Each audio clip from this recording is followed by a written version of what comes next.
Podcast. Yeah, the music and the views, the culture. Groove Suite. Let's get into it. And then don't forget all the lovely things we plan to do today. Groove Suite Podcast. What's up, everybody? The Groove Suite Podcast. Thank y'all so much for tuning in. We are at the second part of this interview with Rashon Medlock. Hopefully y'all will enjoy this part just as much as y'all enjoyed the first part. Remember, follow us on all medias, Instagram and Twitter, Facebook pages, The Groove Suite, TheGrooveSuite. Yeah, man. Thank y'all again. I can't thank y'all so much, man. I just love y'all, man, and thank y'all for embracing all the things that I do and the things that embodies what we got going on right here. So without further ado, let's get into the second part of this interview. Enjoy. Groove Suite Podcast. So do you have anything else you want to add in regards to the album?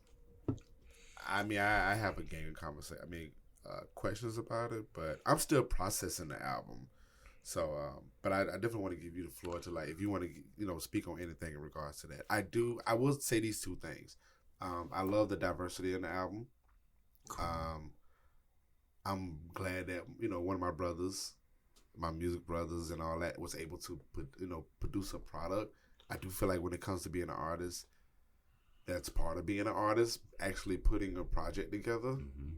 And following it through. Great. You can be a great MC, a great musician, all that stuff. But I do feel like when the artist takes time away from performing and actually showing the craft, actually being able to, like, put it together and, like, present it to somebody, I think that's major. And I think that's the thing that artists need to do. Yeah. Even if it's an EP, I don't care. So on that regards, I'm very, proud of you for that.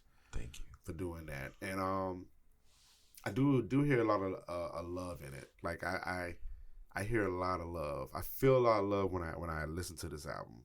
Is that one of your directions for that? That's my side question. Oh yeah, no, I do think that the overall vibe is a vibe of love. Like that's kind of the place that I operate from, is care and concern. Sometimes, care and concern. Dealing with that, I get sometimes, like, anxious about things that I can't fix ahead of time because I'm a person that likes things to be streamlined. But it's always because I'm just concerned with how the outcome's going to be. So this was a lot of work. It was a lot of work. How long did it take? Because I saw. I'm sorry. I saw you have an album from like 2012, correct? Yeah. So this is my second album. Correct. So there's I did a guest feature on a track called "In My Zone" by an artist, Rich Mo. He's a producer that I work with, a great friend of mine from Gainesville. His EP is entitled "Off Balance," so you can check that out on Spotify. But I have a song on there called "In My Zone," and in there, like, the second verse I start out with, I took a 7-year hiatus just to cement my foundation. The rest of that line goes, "I was shooting in the gym like Omar Epps and Sanaa Lathan." For anybody that's bars. And that movie's great. Yes, it is. Loving basketball. Yeah. But yeah, so it was a good 7-8 years in between, and I was doing a lot of different stuff, because the thing is, like, I was really learning the craft. So, like, the first album, the songs are great, but I did the mixing, and that was, so we talked earlier about that whole, like, I can only do this to this point. And so at that point, my shortcomings are getting in the way. Mm-hmm. And so after releasing that, and then basically, like, submitting music to different stuff and being like, oh, the quality is this and that, it was never the writing. It was always, like, the mixing and that sort of a thing. And so I wanted to really, really focus in on the mixing, really, really focus in on, like, marketing and how to actually, like, maneuver when everything starts, and even to really know what the direction is. Because 9 times out of 10, when most people create a product, they get to the point where it's like, okay, I put the last finishing touch on it, it's done. Now I put it on Spotify and I'm finished. And I just sit back and wait for the millions to roll in. That is not real. That is not real. It's like, yeah, you know why labels can do that? It's because they have an extra $300,000 to be like, well, let's see if this is going to be successful.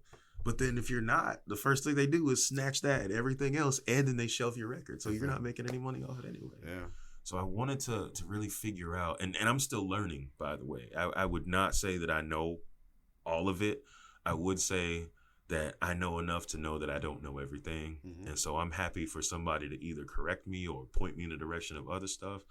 But, you know, the whole thing about being a creative, especially if it's something that you want to do where it feeds you, is to figure out the ways how. And so it was a good seven years in between releases. And there was a lot of learning that took place. More Than Music originally was a single that I released.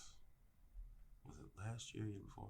Anyway, I released it, and it was a thing where I didn't know what all I needed to do at that time, so I made it a part of different other stuff because I think it's a really powerful song. Mm-hmm. And I wanted to get a video that was good. And so this time I think did more stuff right with it. And of course, you know, you learn and you get better as you do releases. But it's basically been about the last 2 years of really just kind of putting the whole thing together. Because you know, okay, I got this one song, and I got this one song, and I got this one song, and I got that. So then you start to compile them, and then to figure out, like, okay, what are we trying to say here? Mm-hmm. What is the point? And to me, the whole record is kind of allow me to reintroduce myself, you know? Exactly. And so we start out with My Name is Ra, which my name is Rashon, and I'm a teacher,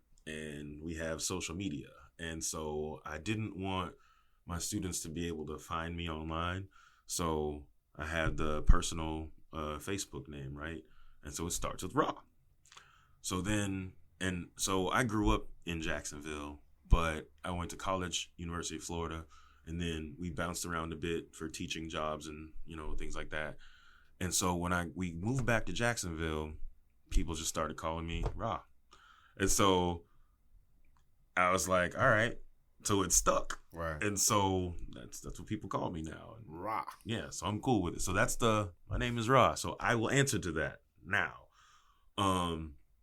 So we go from that, and then it's from there, it's basically just talking about the different facets of who we are. So you get Find the Light, where it's like, I don't really have a heaven or hell to put you in. I'm not here to judge you. I'm just looking for the best part of whoever you are. And as long as you show me that, I will show you that. Mm-hmm. But how you treat me is how I will treat you. So then we go to, what is it, The One? And that song is, it's literally supposed to be a love letter from a parent to a child. And I mean, we don't have children ourselves, but we work with kids. We have a lot of young people around us all the time. And so it's a good thing to be able to kind of share that parental kind of, I love you so much, but I will punch you in the face if you don't do what you're supposed to do. Because I want all the youngins that I deal with, I want them to succeed. So it's like, I will dote on you and give you whatever you need to be successful. But I'm also going to let you know when you out of line. Yeah. And so there's that. So then we move to, let's see. And I don't even have the track listing in front of me. I probably should pull it up. Nah, I got it. I'm on it. Oh, okay. I am on it. Let's see. So you have The One, then More Than Music. More Than Music. Beautiful You. Fun fact about More Than Music. Okay. Like the lyrics are actually mostly titles of love songs by jazz and R&B artists. So it was a line you said, correct me if I'm wrong, it was like, the blue note in the red sky? Yes. So that's the song? No. Okay, that actually, so. When I heard that part, I was like, oh, okay, this is a quick flip. I started like looking in the sky to try to. So you ever see, okay, so I'm going to tell you where that line comes from. Love Jones, the movie Love Jones, Lorenz Tate, Nia Long, right? Okay.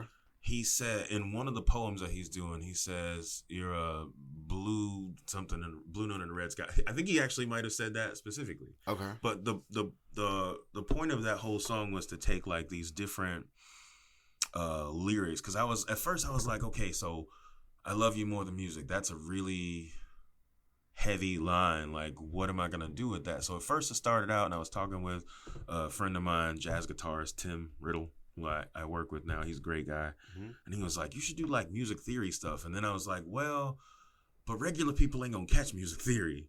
I could talk about like augmented fifths and secondary dominance, and it's like, what? Right. That's a whole nother rabbit hole. Yeah. That's you need a hyper speed, warp drive, all that. So I started doing like song titles. So basically, it's either albums or song titles from Louis Armstrong, Stevie Wonder, Duke Ellington, John Coltrane, and then a couple of like standards. So like, You Are My Golden Lady. Like, Golden Lady is a song, Stevie Wonder, off of Intervision's album. And then so Moonlight in Your Eyes is mine, and You Fill Me with a Love Supreme, John Coltrane. Ribbon in the Sky, Stevie Wonder. Sophisticated Ladies, Duke Ellington. Pick Me Up When I'm Kinda Blue, Miles Davis. Right? In the Stormiest of Weather. So Stormy Weather is a jazz standard. When I'm in a Sentimental Mood, Duke Ellington, John Coltrane. So, I mean, and I could walk you through the rest of it, but I'd rather you listen to it yourself. I'm talking to the audience. I'm about to say, because I have to listen to it again, and I've listened to this song multiple times. Like, I listened to the album, multiple times, but that song is very like regal to me, and it just gives me a caring feeling over it. But I need to listen to it from that aspect. Yeah. I mean, oh God, I'm ready for it. It's like the This Is America of love songs, because it's like it's different references and different stuff, and so I don't know. I'm really proud of how that turned out. Man, listen, you see how you caught me on it? I didn't think about the jazz references or nothing like that. The beauty of music. That's awesome. Yeah. Okay, so the next one, Beautiful You. That's actually like one of the first songs I ever wrote. But I wanted it to have like, it started out, it's actually kind of evolved. It had, I wanted it to have like a Latin vibe to it. But I've done, you know, you do like multiple recordings of stuff, and then you're like, I don't really like this because of this or this. And so I finally got to a point where putting this album together, and it's like, okay, I want this to be a reggaeton kind of a situation. So so when I'm trying to write in a certain style, I will listen to music in that style a bunch to try to like understand like its arrangement, to see what instruments are used, the timbre of the instruments. And so then I basically arranged it all reggaeton, and I have a mentor who was like, well, that's a good start, but it needs more hand drums and other stuff. And so he'll say stuff, and like, you know, you send things to different people. Like I might send stuff to like Tough Junkies, great ear. That dude is a genius. And so shouts out to Tough Junkie. Yeah. Man. TJ, you're my hero. I want to be just like you when I grow up. He's a great dude. Great artist, musician. He is. So to be like, oh, you should try this and that. So he was like, you know what? You really need to take this reggaeton snare out. It's making everything weird. You should put some like congas in this. And I'm like, I'll try it. And then as soon as I did it, I was like, oh, this is now salsa. And so then like I started kind of arranging it from salsa to like an Afro-Cuban thing, because I wanted to throw in, because it's a fusion. So I'm singing R&B, it's a salsa vibe, but I want to use, you know, the instruments that are customary and like reminiscent of like Latin to give it that right vibe. And so then I had these horns that I played in on using native instruments. And so I get into the final mixing process, and Jawad Mills, Icon Recordings in Orange Park. Jawad that's the dude right there. So me and Jawad are sitting there in this final mixing session, and he's like, bro, this needs like real horns. Like you can't, I mean, all of this is so elaborate. And now on this song, so this is one where, so Chris is playing guitar on this. And when I'm recording with, Chris or with Tucker, it's like, I have an idea of what I want you to do, but I want you to play what I'm asking you to, like you. So I don't restrict anybody's creative whatever. I just let them do what they do, and I like record that, and then if I can use all of it, I will. And if it's like, okay, I like that, but change this way or do this like that.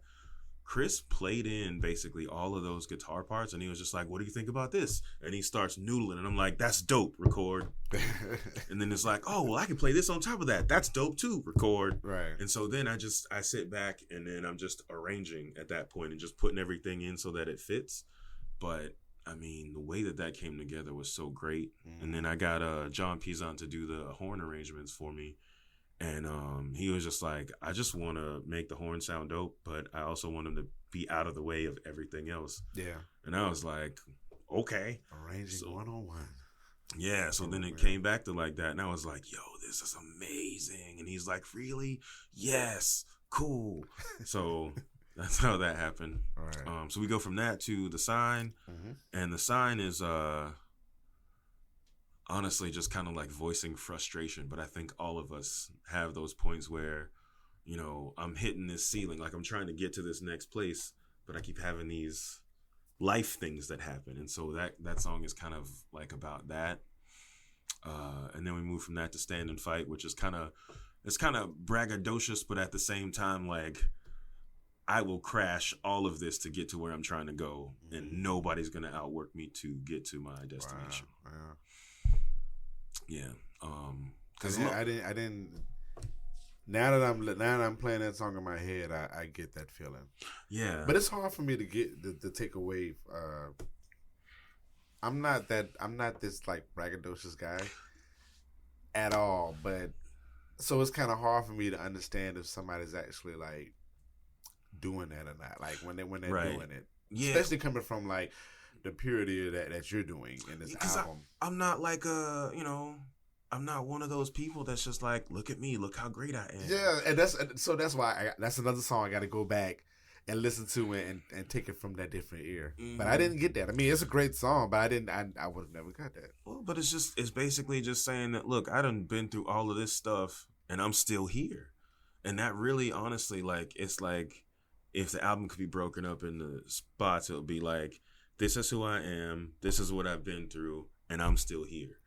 And that's why it ends the way it does. So we go from Stand and Fight to Whips and Chains, which music teacher in me is like, all this stuff. So basically, it's kind of like, I'm going to take the music that you listen to and add something virtuous to it. And then I want you to chew on that, because this is how I think this kind of music should be. Yeah. Because you could write something uplifting to anything. Mm-hmm. But a lot of times people don't. I'm just saying like that. So there's that. So then we leave Whips and Chains and we go to the Fray. And the Fray is just kind of like social commentary. And this is actually a second mix of this song. And then I added in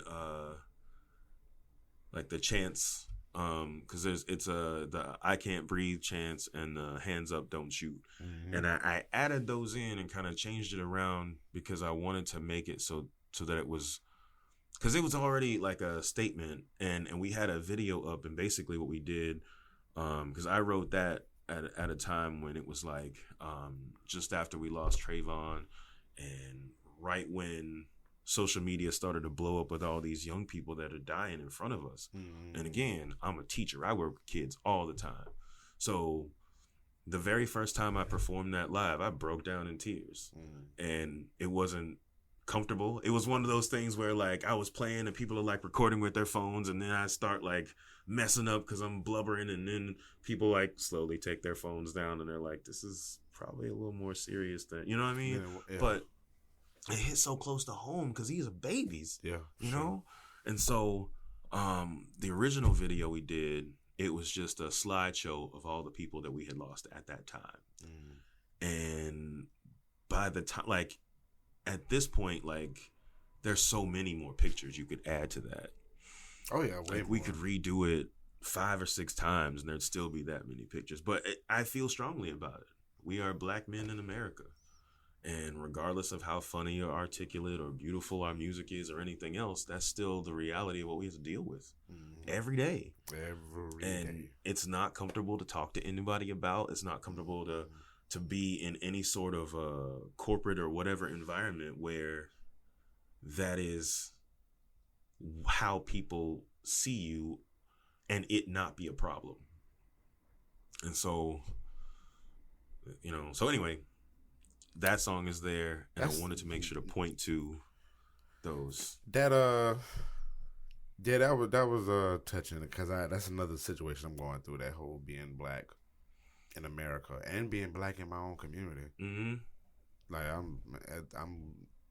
I've been going through that for a couple of weeks now. Yeah. And I'm constantly reminded of it. Right. I think I'm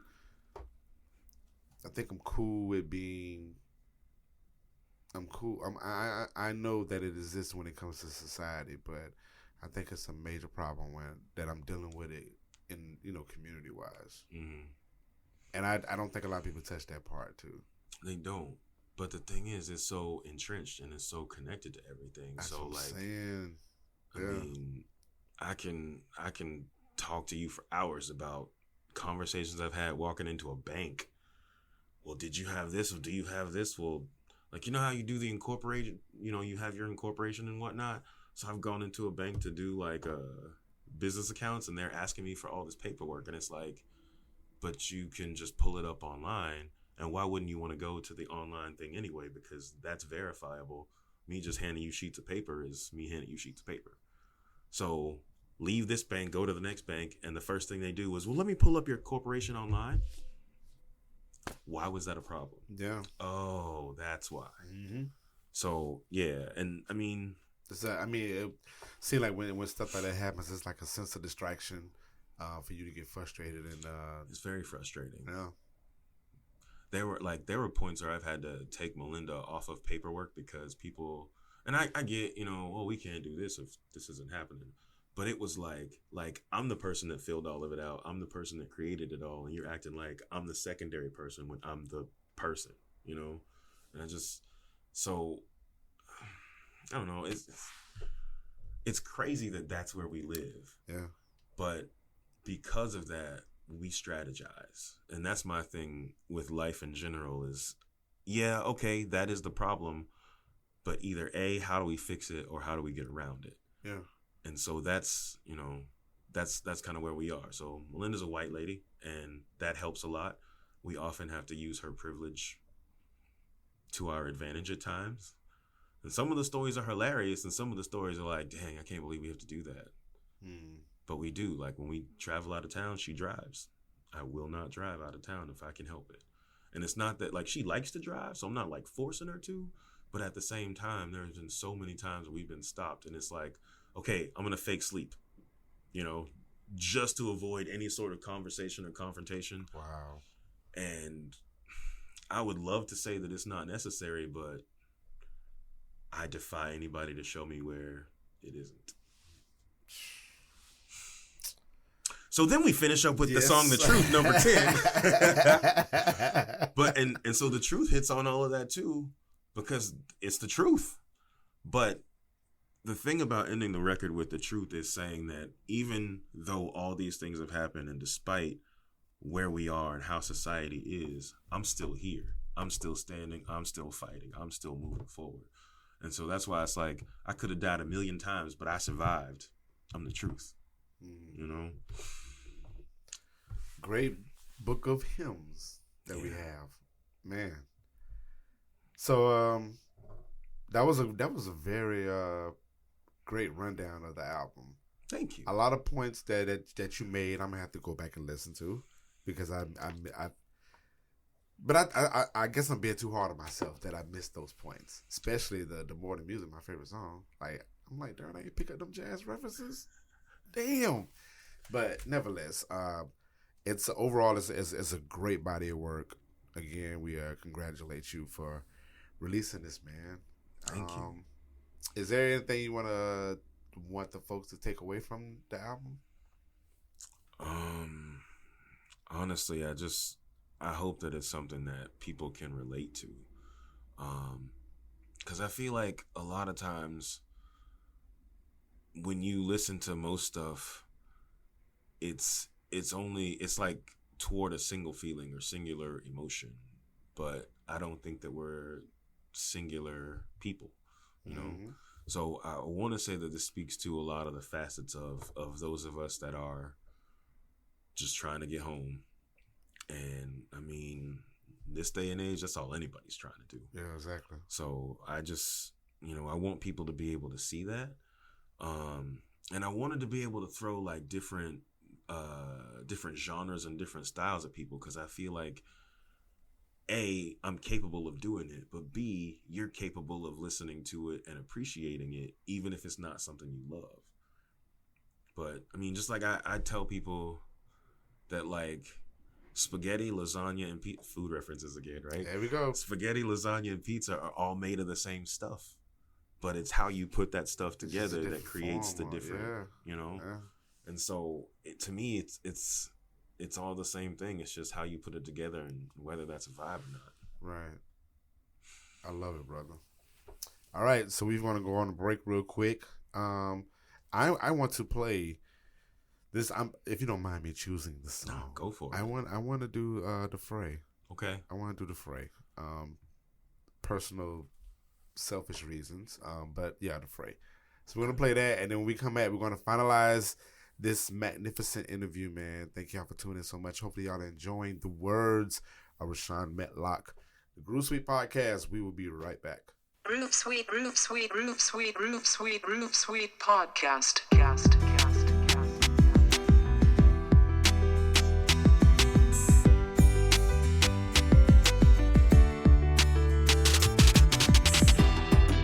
I pray that this night isn't the last time I see my babe, that the Lord's blessing would prevail on cooler heads. Lord, I ask that we continue by your grace, oh, to be, and through trials and tribulations, the blessings we'll still see. Lord, I ask that you walk with us through all kinds of strife, and through patience, peace, and healing, while we seek your light, especially in this darkness where all love has gone astray.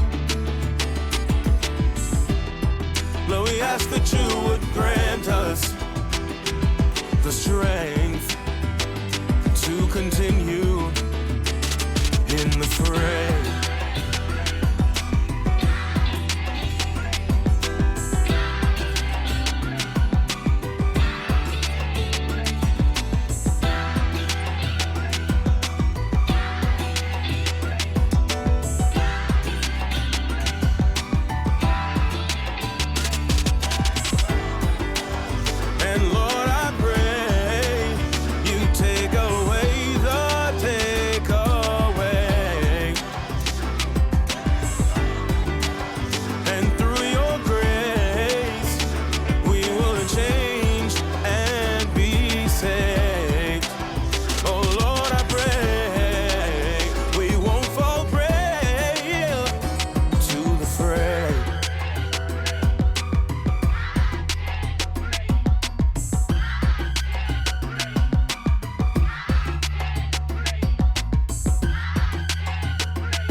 Lord, I come to you in sorrow, with my hands up in the sky, and I'm choking on this tear gas, and my help won't hear my cries. They dealing death out in broad daylight, and the courts complicit in the crime.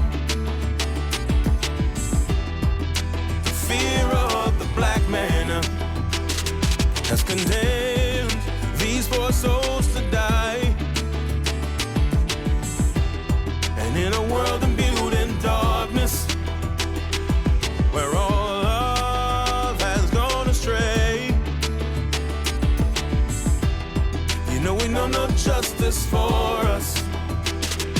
and all we can do is pray.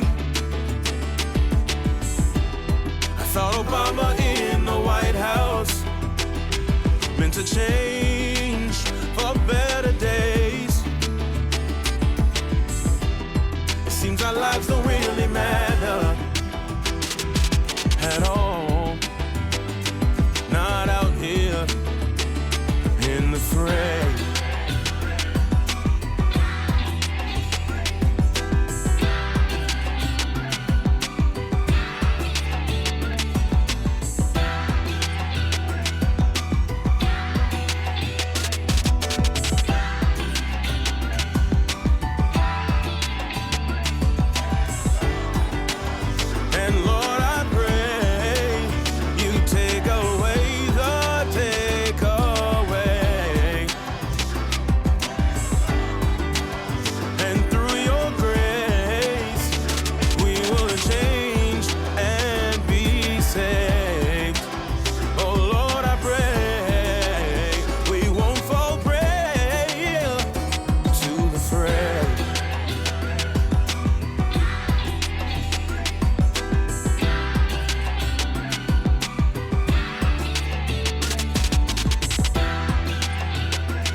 Sweet podcast.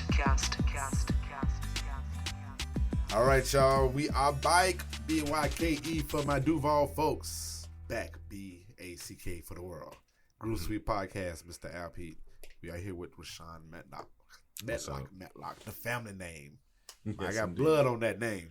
That's right. Yeah. So, again, thank you for coming through, man, for this lovely interview, man. And Oh, the honor is all mine. yeah, man. To get to hang out in Mr. Peterson's neighborhood? Listen, What? man. Come on, somebody. Listen.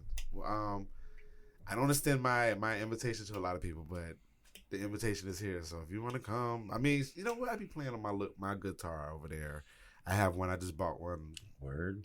Because I've been wanting to learn guitar, and it was funny because I asked so and so to help me, and so didn't come through. So I was like, to find a way around it, and I was like, I'm just going to just buy one. So I got one from a pawn shop, and I was like, I know it needs some work on it, but I want to learn how to do all that. So, I literally do that with tons of people around the city. yeah, That's no problem. really. Yeah. All right, so I mean, we'll set some time up, but if you just want to come through the neighborhood and hang out, Oh, now that It's I know all- where the neighborhood yeah, is. just I mean, I'm all about these type of sessions, and just even outside of just talking, just finding a movie that we can analyze and just thinking about that, to bring the fellowship a little bit better. So I would as- love the that. door is open, brother. That's what's up. Yes, sir. So we have our last question for the podcast. Y'all already know what time it is. It's called What's Your Groove? So to the people that don't know, this is the section where we ask our guests to give us some music that they would recommend to us, or what we should be listening to. It don't have to be music. I mean, of course, it's a music podcast, so Right. it would. But I mean, anything that you would want to recommend to the listeners, to me as well. Like, let us know where you at with it. Like, what are you listening to inside and outside of your works? Gotcha. So there are various Duval artists that I absolutely am not only proud of, but that I listen to. And honestly, like pinpointing one song, it's like, no, you really need to listen to the catalog to know the person. You're actually one of those people. Oh, So thank if you. you're not checking out all of the Al Pete music that exists, you need to get on And I Bandcamp. appreciate it, man. No, that's definitely true. Sheesh. Yeah. MJ Baker is another one. Great songs. Shouts out to MJ. Twan, that's the homie. T Dot. Yo, I'm like, keep releasing, keep on doing it, because it's a body of work, and he's doing an amazing job. Man, I love how quiet he is. Like it's like when I like that persona that he's taking. Like he's taking that whole being quiet, but like creating and releasing. I'm like, Twan's gonna be. He's already a problem, but he's gonna be like a actual problem within the next like year or two. Yeah, I already told him. I was like, hey, you need to let me get in on that production for that next one. Okay. Yeah, but dude, he's I look up to him. He's little bro, but I look up to him. Nice. Real talk. Shouts out to T Dot. Yeah, man. Let's see. Love Culture. Mm-hmm. They're so great. And then like let's see. Intricate is another one. So that's local. I don't want to like spend the entire time running down just local people. I mean, I totally could go for. But listen, go for it. Give me local and give it all. Okay, all right. So who? Shouts out to Intricate. Shouts out to Love Culture. Yeah, they're doing great things. Simple Complexity. Yeah, they have an album coming out. Eventually, we're looking for it. Just want you to know. I got the news Saturday. I said, so we're in it. We're in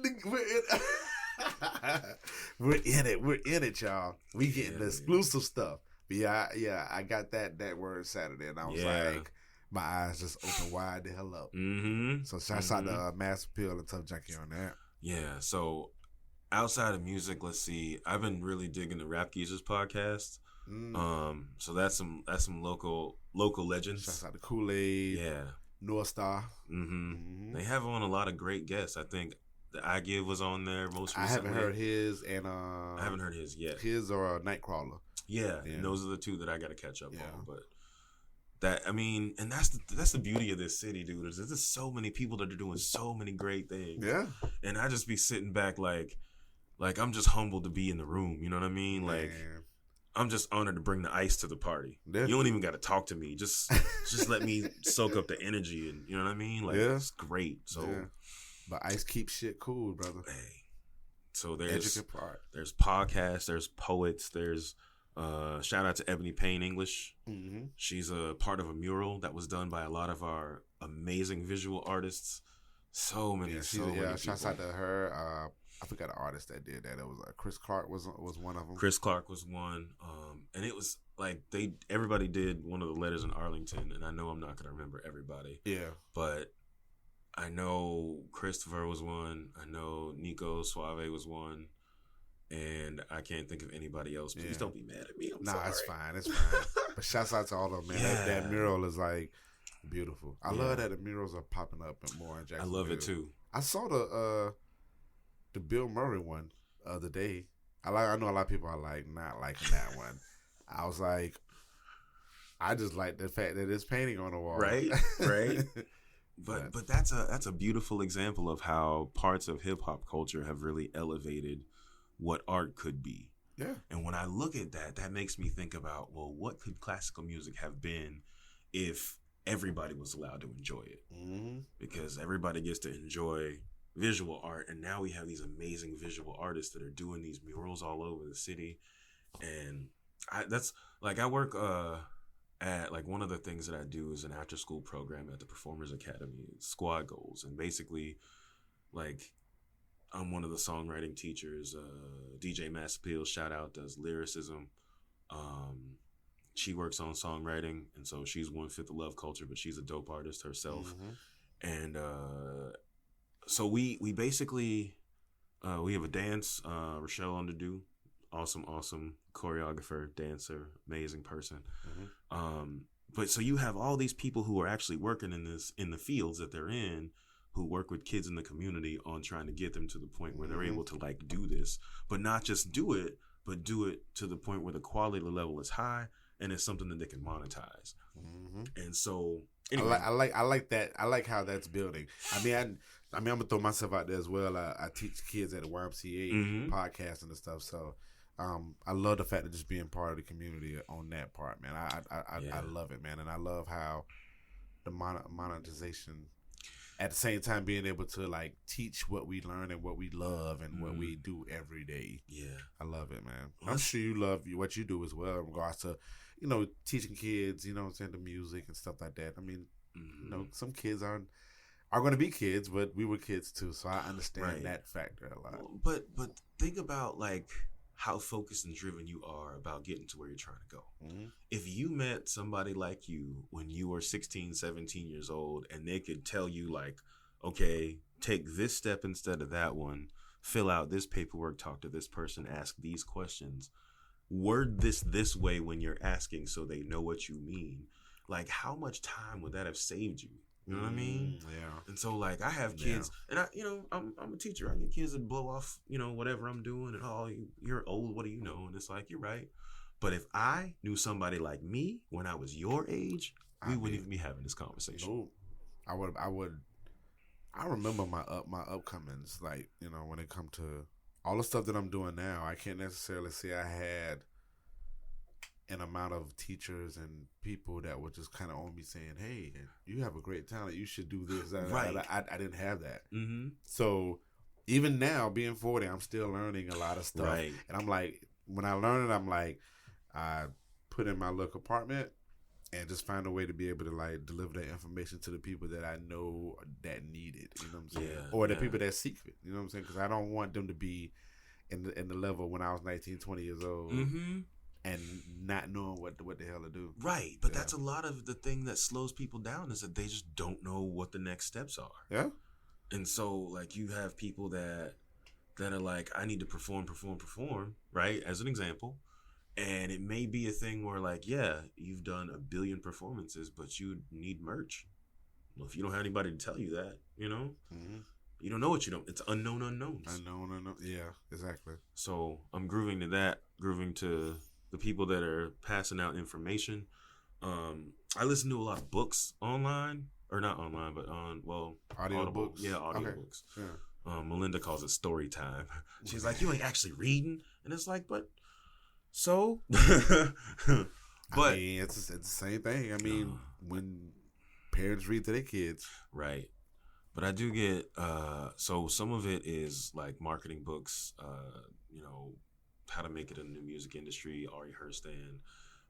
Emily White is an author, and she's a manager who came out with a book called How to Make It in the, How to Build a Sustainable Music Career. Mm-hmm. And so there's those, and I recommend that stuff to people. But then there's also like Utopia for Realists is another book that I've listened to. A lot more of it is like I'm writing this stuff down, guys. Stuff. Because I don't know, like, we oftentimes sit and we talk about like what's going on in society and all this other stuff.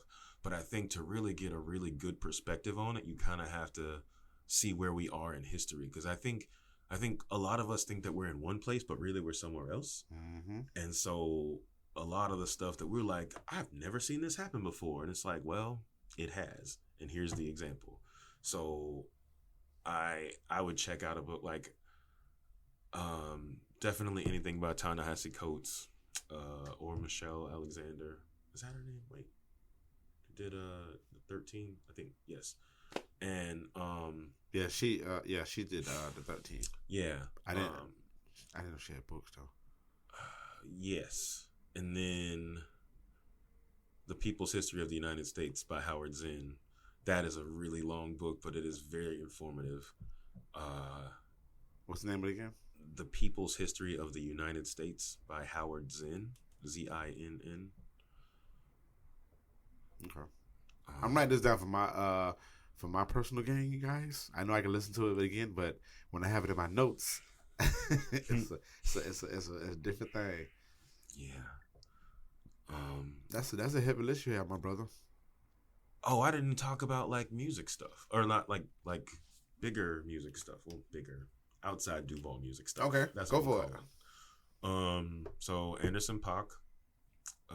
He's so slept on. Jesus Christ, I hate that he's underrated. Him, Janelle Monáe, Jadena, those people are amazing role models. Like, the visuals, the music quality, just like sonically, and also like how they move within the community, because it's not just I make music. It's like Jadena had this video on Instagram where it was like, hey, coronavirus people, this is how you can make hand sanitizer out of vodka. Who's doing that? You know? So there's that. I didn't know that was him that did it. Okay. Well, I heard about it. Oh, okay. No, I saw the video. But so there's that. There's a group called Johnny Swim that I really, really love. I've been listening to them for the last like 5 or 6 years. And their music is very like, it's got a lot of live instrumentation, and they're amazing singers. But it's a husband and wife, and they're both amazing singers, and so the songs are really powerful. But at the same time, it's on that whole like, we're in this together and we're adults, and so these are the. I don't listen to a lot of club music. I'm sorry. No, but all the music that Johnny you have Swim is mentioned, amazing.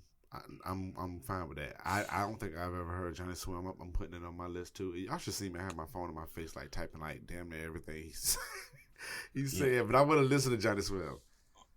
I'm real big on instrumentation right now. I know my next project I want to have like instrumentation.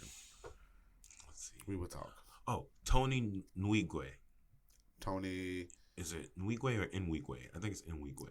Inigwe, yeah. But yeah, Toby is an artist out of Houston. He came here and I missed his show. Oh, we went December 13th. It was a great show. Yeah. Yeah, and just like at all the other shows where there's inevitably a proposal, somebody proposed like right in front of us. It was really cool. Really? Okay. Yeah, Nice. But the great thing about like his sound, well, number one, it's a family situation, right? Because his wife is always there, fat, and so she actually has verses on some of the songs. And I want to say that his main producer is like a cousin or a sister or something like that, but she's there. It's very community organized. Like it's definitely like him doing shows with his whole tribe. So you can tell like just in the interactions, but then also if you follow him on Instagram, the conversations and stuff, like they make it about their community, and they make, I think his tagline is like making purpose popping. And so it's more about like building a family, building a community. It's grown folks music, and it's positive, and I really, really appreciate that, because it's the beats are all like, it's not just standard kick, snare, boom bap, whatever. It's like some of the stuff is out there, and some of the punchlines are great, but he's a great MC. So yeah, I don't know. My tastes are kind of all over the place.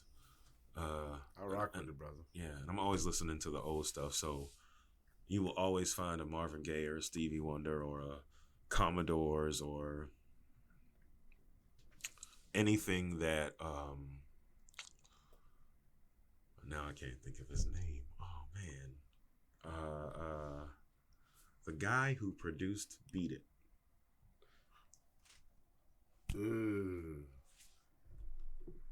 The guy who produced Beat It. Well, just that entire album. Quincy Jones. Yes, Quincy anything Jones. by Quincy. I can't believe I couldn't. So Quincy is like one of my literal heroes. Yeah, Quincy. I can't believe I couldn't think about Uncle Q. Oh man, so many people owe so much of their love for music to this guy. Like I was telling, he wrote the Austin Powers theme song, but like 40 years before Austin Powers. And so I was explaining that to somebody once. They were like, "For real?" I was like, "Look, when you write stuff that's timeless, it's relevant all the time." I hear that. I mean, I'm listening to the jingle in my head right now. The Austin Powers. Yeah. Dun, dun, dun. Yeah. Quincy Jones. His documentary is great on Netflix too. Yes. Yeah. I watch a lot of documentaries. A lot. I try to watch other stuff, but I'll any type of documentary I'm going to watch. Yeah. Even if I feel like it might not have been shot correctly or like told correctly, I still look at them because I'm like, I'll pick something up from it, especially when they're music documentaries. So jazz, right? There's this one about Buddy Bolden. Do you know who this is? Buddy Bolden. Nope. So it's As I pick my phone back up and type some more. I think it's just called Bolden, but basically it talks about, or it's a docu-pic, so it's not really like a documentary per se, but it's just talking about who he is because not a lot was known. He was the person who coined the phrase jazz music, or he is known for creating jazz, the founder of it. It's on Netflix? It was either Netflix or Amazon Prime. I'll find it. But the way that it's put together, they juxtapose Buddy's life against Louis Armstrong's life. Because Louis Armstrong is who everybody knows jazz for. Because basically, he comes of age and becomes a pop star in jazz music right when jazz music hits like one of its primes. And so, Bolden, the inventor, versus the guy who really took it to international heights. Right. And so... The thing about Buddy that most people aren't aware of, or if they even know who he is just that he ended up going insane. And I mean, mental health, right? That's always been a part of any sort of art. I mean, Van Gogh cut his ear off, you know. Right. So the thing is, he would actually get like freaked out about people being able to copy his licks on the horn. So he would cover his hand up with a handkerchief and then play. And so then that became a thing that people would do. So like, I don't know. It's just, there's so many things that like are intricate little, like, this is why this happens and this is why that. And you don't really like, I don't know. I'm a nerd for this stuff. Me too. I think that adds value to the person that I'm studying. Yeah. What's the guy named, what's the Bohemian Rhapsody, Queen. Oh yeah, Fray Mercury. Like Farouk. Like for the way that the whole thing about his the stand. Right. That little thing, like it is. I was like, oh wow, this is exciting, and this is all from like a mic stand. Right. No, I love Queen so much. Oh man, like, the way that they came up, that documentary was great as well. They just got some great music. I love the fact of how all the artists in Queen was highlighted. Yeah, I never did a great job with that. I never seen the dynamic of like a group, like you always know about the main singer, right?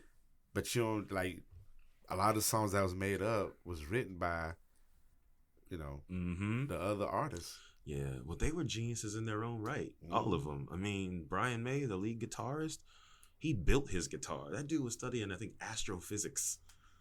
And he would play with a quarter. Like, that was his pick. Anyway, yeah. So, I don't know. I like that I get to geek out about stuff that I'm really, really passionate about. And honestly, to go back to something you said earlier, I don't think I'd be able to be in a relationship with someone who didn't understand or appreciate that passion. So... that brings it kind of full circle, I guess. But I think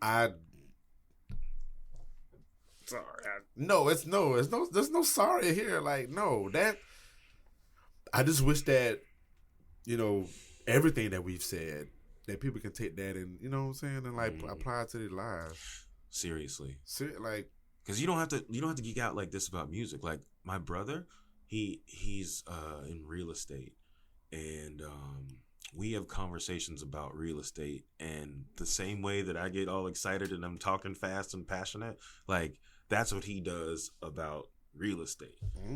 And honestly, it's really exciting to hear him talk like that. Yeah. But it's exciting to hear anybody talk about anything they're excited about. Exactly, especially if it has them in a happy state. Right. Like, because we don't need no more bad humans around here. Yeah. We don't need that. Like, we don't need that. So, geeking out on that type of stuff, I mean, especially with the stuff that you're geeking out about, is the same stuff I geek out about. Yo. Like, it's dope, man. I mean, I'm sure we can sit here all day and talk about different things, little small things that just makes that person or that artist like grand, outside of their music. Like, their music be great, but it's like, you do know that he played with a quarter. It's like his pick was a quarter. And I'm like, oh my God. But this is what kills me about music education, is that people talk about like a Beethoven like it's just names and dates. Forget about the fact that he went deaf at 26 and he wrote better after he went deaf. Forget about the fact that he's the composer that takes us from major key and minor key to I'm going to write a thunderstorm. Mm-hmm. Beethoven's Sixth Symphony, the Fourth Movement. Who writes up? What key is thunderstorm in? You know what I mean? So I always thought it was a fusion of the majors and the minors. I want to say it's in A minor. I could be wrong though. But anyway, the whole thing ends like the thunderstorm ends with a Picardy third, which is where something's in a minor key and it ends on a major key. Yeah. But it's supposed to feel like or sound like the sun is coming out at the end of a thunderstorm. And if you go listen to it, that's what it sounds like. Like who was thinking? How, Sway? You know what I mean? So it kills me when we're only going to talk about, oh, this person was born at this time, they died at this time. Oh, this was a person who lived a life. They made decisions that turned them into the people that we celebrate. But, you know. Anyway. You spilling that hard body voice. I feel like, and that's why I like having these type of interviews. I feel like we need to have more of these. I want to talk to like my friends and other people and talk about these things. Because I feel like it's relevant to like, it's a lot of artists out there that people think that, you know, they got great music and it moves them, no doubt. But if you just learn a tad bit more, it just brings a different perspective of it. Right. I think the story of the artist makes the music come to life. Oh, for sure. Like, all right, real quick before we go.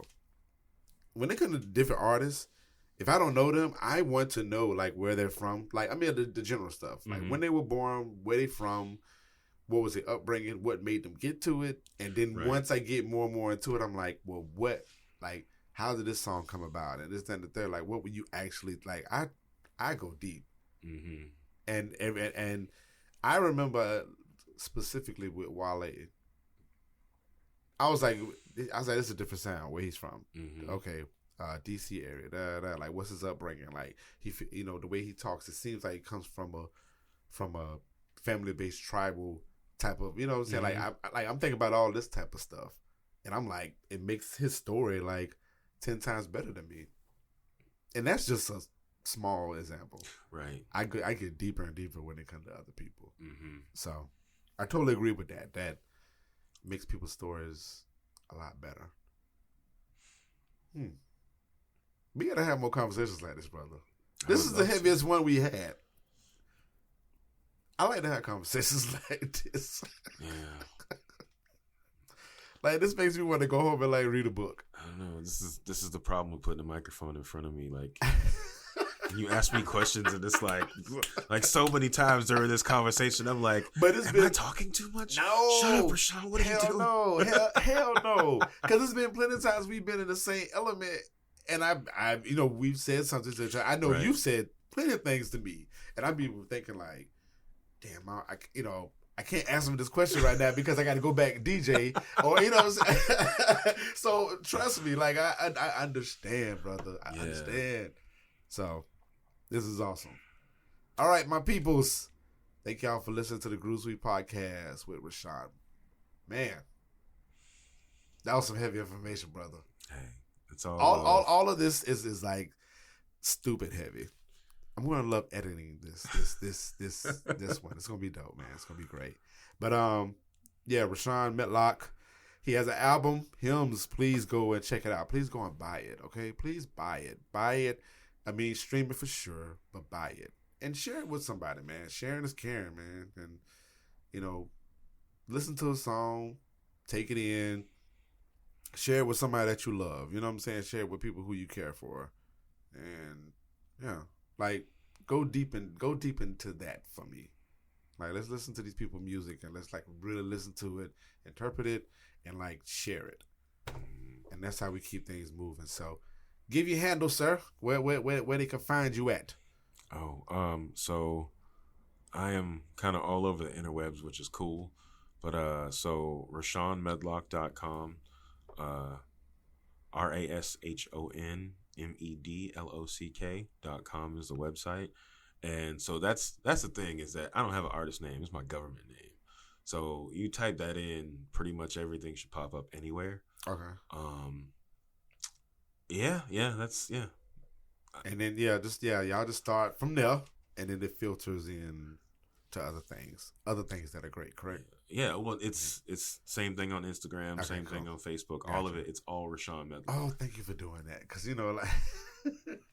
like, these artists, sometimes they just be like, well, it's Al Pete 84 over here and Al Pete 904 over there. I'm like, no. You know what I'm saying? Like, I need y'all to keep it, like, consistent, please. I read marketing books.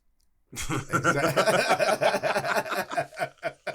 Branding. Yes, 101. Yeah. Straight up. So make sure y'all go to that website, man. Thank y'all so much. As always, y'all know to go to the Groove Suite podcast. Follow us on all socials, Instagram and Twitter, the Groove Suite, TheGrooveSuite. We are on Instagram and Twitter. We on Facebook as well. We have a group. The group be popping. We share a lot of music and stuff like that. We'll be sharing Rashon's music. I got to go check that video out, so I'm going to be posting it in there, man. I don't know if you're part of the group, but we'll add you, of course. And, so this is our second episode of the season.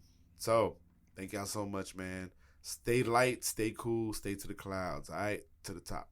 Take it easy. Groove Suite podcast.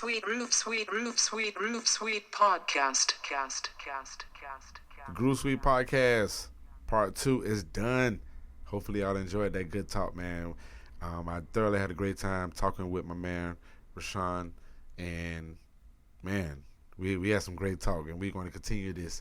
And maybe I have the record button going on when we do this again. So nevertheless, and also I have not plugged in the email, but if you have any songs that you want to share, if you're interested in doing an interview that parallels with what we got going on here with the Groove Suite Groove, let's see, it's groovesuitejax@gmail.com. So that's groovesuitejax@gmail.com. So y'all be good, y'all be great, y'all be safe, and be kind to one another, okay? See y'all on next go round. Peace. The Groove Suite podcast has been brought to you by Mr. Penis's Neighborhood and the Groove Suite, powered by 92.7 The Beat and Hip Hop and Hookah. Make sure you stay in tune with us on our socials, on Instagram and Twitter at The Groove Suite, and on Facebook, The Groove Suite Podcast. If you want to email us some music, tell us that you like us, email us at groovesuitejax@gmail.com. New things, new vibe, new soul, all that. Thank you to everybody who supports us, rock with us, and vibe with us. The Groove Suite.